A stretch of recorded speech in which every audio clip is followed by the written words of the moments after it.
ආදරණීය දුවේ පුතේ 6 ශ්‍රේණිය විද්‍යාව පළවෙනි පාඩම තමයි ජෛව ලෝකයේ අසිරිය. දුවේ පුතේ මේ පාඩමෙන් අපි මුලින්ම ඉගෙන ගන්න පරිසරය කියන්නේ මොකක්ද කියන එක. පරිසරය කියලා කියන්නේ අප ඇතුළුව අපේ වටපිටාව.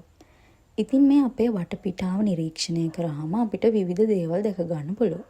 ඒ තමයි ශාක, සතුන්, කෘමි සතුන් වගේ දේවල් අපිට වටපිටාව නිරීක්ෂණය කරලා දැක ගන්න පුළුවන්. ඉතින් මේ පරිසරයට අයිති කොටස් තියෙනවා. ඒ තමයි ගොඩබිම, ජලාශ, නිවාස, ශාක සහ සතු. දැන් අපි බලමු පරිසරයේ අන්තර්ගත දේවල් වල ස්වභාවය. දැන් ඔයාලා කුඩා අවදියේදී පළඳපු සපත්තුවක් දැන් ඔයාලට පළඳින්න පුළුවන්ද? දැන් පළඳින්න බෑ. ඒකට හේතුව තමයි කුඩා අවදියේදී ඔයාලගේ ශරීරයේ ප්‍රමාණයෙන් කුඩායි. නමුත් දැන් ශරීරයේ ප්‍රමාණයෙන් විශාලයි. එහෙනම් අපි මේ ප්‍රමාණයෙන් විශාල වීම හඳුන්වනවා වර්ධනය වීම කියලා.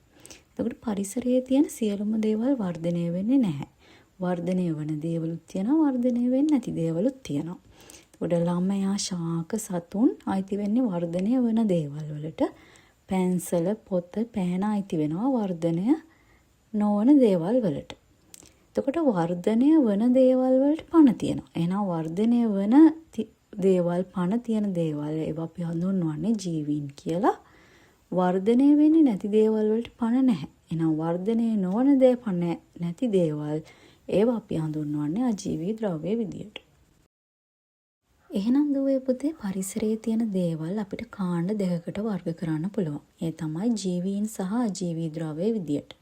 එතකොට ජීවීන්ට උදාහරණ වෙනවා ශාක, මිනිසා, බල්ලා, ගිරව. අජීවී ද්‍රව්‍ය වලට උදාහරණ කිහිපයක් දක්වලා තියෙනවා පොත, පෑන, මකනය සහ බයිසිකලය. ඉතින් දුවේ පුතේ මේ ජීවීන් කියන අය ප්‍රධාන කාණ්ඩ තුනක් යටතේ වර්ග කරන්න පුළුවන්. ඒ තමයි ශාක, සතුන් සහ ශුද්‍ර ජීවීන් විදියට. එතකොට පොල්, කොස්, උණ, පෙපොල් වගේ ඒවා අයිති වෙන ශාකවලට. මුවා, සමනලයා, ගිරවා, මත්ස්‍ය අයිති වෙනවා සතුන් යටතට. එහෙනම් අපි දැන් බලමු ශුද්‍ර ජීවීන් කියන්නේ කවුද කියලා. ශුද්‍ර ජීවීන් කියලා කියන්නේ අපේ පියවි ඇසට පේන්නේ නැති තාමත්ම කුඩා ජීවීන්. එතකොට මේ ශුද්‍ර ජීවි කාණ්ඩ තියෙනවා. බැක්ටීරියා, දිලීර, ඇල්ගි, ප්‍රොටෝසෝවා සහ වෛරස් මේවා ශුද්‍ර ජීවි කාණ්ඩ කියලා හඳුන්වනවා. ඊළඟට දුවේ පුතේ තියෙන විවිධ ශුද්‍ර ජීවි වර්ග. දැන් පළවෙනි රූපයෙන් දැක්වෙන ඇමීබා කියන ශුද්‍ර ජීවියා. ඊළඟට පැරමීසියම් කියන ශුද්‍ර ජීවියා, ක්ලැමිනෝබොනාස් කියන ශුද්‍ර ජීවියා සහ බැක්ටීරියා කියන ශුද්‍ර ජීවීන් මේ රූප සටහන් හතරේ දක්වලා තියෙනවා. ඉතින් දුවේ පුතේ අත්කාචය කියන උපකරණය භාවිතා කරන්නේ පියවි ඇසට පෙනෙන දේ නිරීක්ෂණය කරන්න. දැන් ශුද්‍ර ජීවීන් පියවි ඇසට පේන්නේ නැහැ. එහෙනම් අපි මොන උපකරණයද භාවිතා කරන්නේ මේ ශුද්‍ර ජීවීන් නිරීක්ෂණය කරන්න? ශුද්‍ර ජීවීන් නිරීක්ෂණය කරන්න අපි භාවිතා කරන උපකරණයට කියන්නේ සංයුක්ත අන්වීක්ෂය කියලා. ඉතින් මෙහි දක්වලා තියෙනවා සංයුක්ත අන්වීක්ෂයක රූප සටහනක්.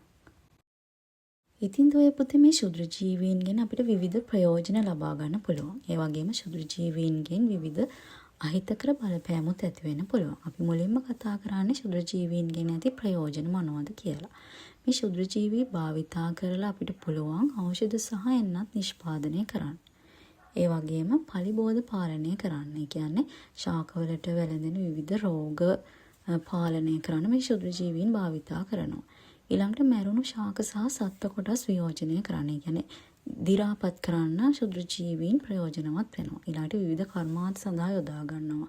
බේකරි නිෂ්පාදනයේදී, කිරි ආහාර නිෂ්පාදනයේදී, මද්යසාර නිෂ්පාදනයේදී, විනාකිරි නිෂ්පාදනයේදී වගේ කර්මාන්තවලදී ශුද්‍ර ජීවීන් භාවිතා කරනවා. ඊට තියෙන ශුද්‍ර ජීවීන්ගේ අහිතකර බලපෑම් ශුද්‍ර ජීවීන් මගින් ශාකවලට, සතුන්ට සහ මිනිසාට රෝග වැළඳෙන්න පුළුවන්. ඒ වගේම ශුද්ධ ජීවීන් හින්දා ආහාර නරක් වෙනවා. ආහාරවල වර්ණය, සුවඳ, රසය, වයනය කියන දේවල් වෙනස් කරන්න ශුද්ධ ජීවීන්ට පුළුවන්. ඒ වගේම තමයි දැව සහ ඇඳුම් සඳහා හානි සිදු කරන්න පුළුවන්. එතකොට ඒවා ආර්ථික හානි යටතට තමයි ගැනෙන්නේ. ඊළඟට දුවේ පුතේ අපි කතා කරනවා ජීවීන්ගේ ලක්ෂණ පිළිබඳව. වර්ධනය, පෝෂණය, චලනය, ශ්වසනය සහ ප්‍රජනනය කියන ජීවීන්ගේ ලක්ෂණ පිළිබඳ තමයි අපි ඊළඟට කතා කරන්නේ. ඉතින් අපි මුලින්ම කතා කරන ලක්ෂණය තමයි වර්ධනය කියන එක. වර්ධනය කියලා කියන්නේ ජීවීන් ප්‍රමාණයෙන් විශාල වීම. වර්ධනය වීම ජීවීන්ට පොදු ලක්ෂණයක්. දැන් මේ රූප සටහන් දෙකෙන් දක්වලා තියෙනවා ශාක සහ සතුන් වයසින් වැඩි වෙනකොට ප්‍රමාණයෙන් විශාල වෙලා තියෙන ආකාරය කියන්නේ වර්ධනය වෙලා තියෙන ආකාරය තමයි පෙන්වලා තියෙන්නේ. ඊළඟට පෝෂණය. පෝෂණය කියලා කියන්නේ ජීවීන් එයාලගේ ආහාර අවශ්‍යතා සපුරා ගන්න ක්‍රියාවලිය. එතකොට පෝෂණය සපුරා ගන්න ආකාරය අනුව ජීවීන් අපිට ආකාර දෙකකට බෙදන්න පුළුවන්. ඒ තමයි සම්පෝෂීන් සහ විෂම පෝෂීන් කියලා. තමන්ගේ ආහාර තමන්ම නිෂ්පාදනය කරගන්න ජීවීන් අපි හඳුන්වනවා සම්පෝෂීන් කියලා. සම්පෝෂීන්ට උදාහරණයක් තමයි හරිත ශාක. එතකොට මේ හරිත ශාක ආහාර නිෂ්පාදනය කරගන්න ක්‍රියාවලියට කියනවා අපි ප්‍රභා සංශ්ලේෂණය කියලා. ප්‍රභා සංශ්ලේෂණය කියලා කියන්නේ වායුගෝලයේ තියෙන කාබන් ඩයොක්සයිඩ් සහ පසෙන් උරාගත් ජලය යොදාගෙන සූර්ය ශක්තිය උපයෝගී කරගෙන ශාකවල ආහාර නිෂ්පාදනය කිරීමේ ක්‍රියාවලියට. අපි බලමු විෂම පෝෂීන් පිළිබඳව. විෂම පෝෂීන් කියලා කියන්නේ ශාක නිපදවන ආහාර මත ඍජුව හෝ වක්‍රව යැපෙන ජීවීන්. උදාහරණ දෙකක් දක්වලා තියෙනවා ගවයා තනකොළ ආහාරයට ගැනීම සහ සිංහයා සතෙකු ආහාරයට ගැනීම. එතකොට ගවයා කියලා කියන්නේ ශාක නිපදවන ආහාර මත ඍජුව යැපෙන විෂම පෝෂියෙක්. සිංහයා කියලා කියන්නේ ශාක නිපදවන ආහාර මත වක්‍රව යැපෙන විෂම පෝෂී ජීවියෙක්.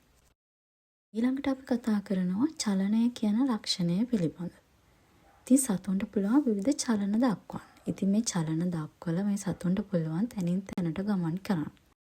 චලන දක්වලා තැනින් තැනට ගමන් කිරීම අපි හඳුන්වනවා සංචරණය කියලා. ඉතින් සතුන්ට සංචරණය සඳහා විවිධ උපාංග තියෙනවා.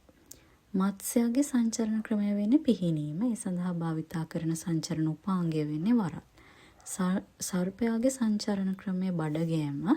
ඒ සඳහා සර්පයා භාවිතා කරනවා කොරපොතු කියන සංචරණ උපාංගය.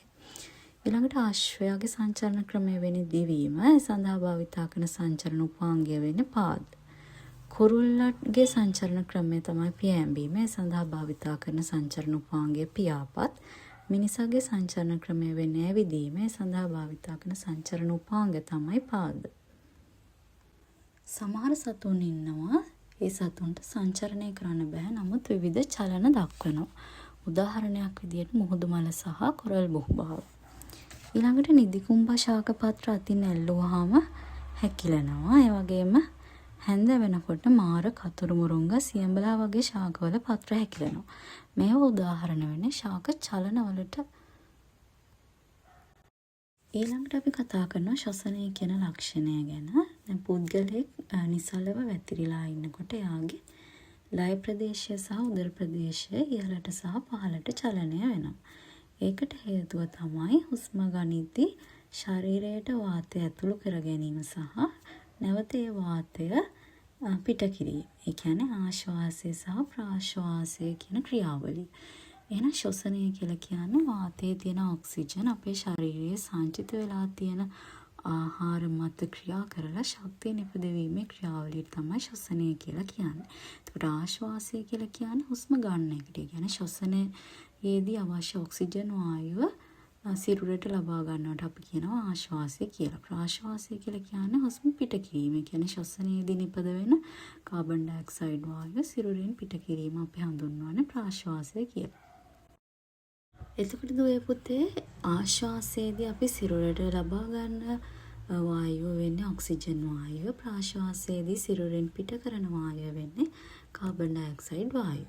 දැන් අපි බලමු ප්‍රාශ්වාස වාතයේ කාබන් ඩයොක්සයිඩ් කියන වායුව අඩංගු වෙනවද කියලා සොයා බලන පරීක්ෂණය.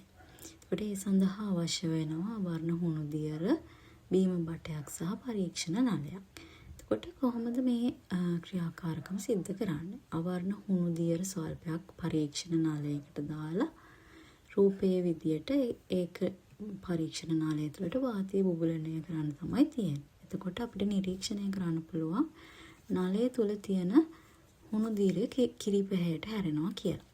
එතකොට අපිට මේකෙන් නිගමනය කරන්න පුළුවන් හුණු දියර කිරි පැහැයට හැරෙන්නේ කාබන් ඩයොක්සයිඩ් කියන වායුව හින්දා. එහෙනම් ප්‍රාශ්වාස වාතයේ කාබන් ඩයොක්සයිඩ් තියෙනවා කියලා අපිට නිගමනය කරන්න පුළුවන්. ඊළඟට ප්‍රජනනය කියන ලක්ෂණය. ප්‍රජනනය කියලා කියන්නේ තම වර්ගයක් බෝ කිරීමේ ක්‍රියාවලිය. නැත්නම් අපි ඒකට කියනවා නවජීවීන් බිහිවීමේ ක්‍රියාවලිය කියලා. ඉතින් ජීවීන්ගේ අඛණ්ඩ පැවැත්මට මේ ප්‍රජනනය කියන ක්‍රියාවලිය අත්‍යවශ්‍යයි. ඊළඟට අපි ඉගෙන ගත්ත ජීවීන් සහ ජීවි ද්‍රව්‍ය කියලා කාණ්ඩ දෙකක් තියෙනවා කියලා. අජීවී ද්‍රව්‍ය ප්‍රජනනය කරන්නේ නැහැ. ප්‍රජනනය කරන්නේ ජීවීන් විතරයි. එතකොට විවිධ ක්‍රමවලින් විවිධ ජීවීන්ට තම වර්ගය බෝ කරන්න පුළුවන්. කියන්නේ විවිධ ක්‍රමවලින් විවිධ ජීවීන්ට ප්‍රජනනය කියන ක්‍රියාවලිය සිදු කරන්න පුළුවන්. එහෙනම් දුවේ පුතේ අපි ඊළඟ වීඩියෝ මගින් කතා කරමු ශාක සහ සතුන් අතර වෙනස්කම් පිළිබඳව.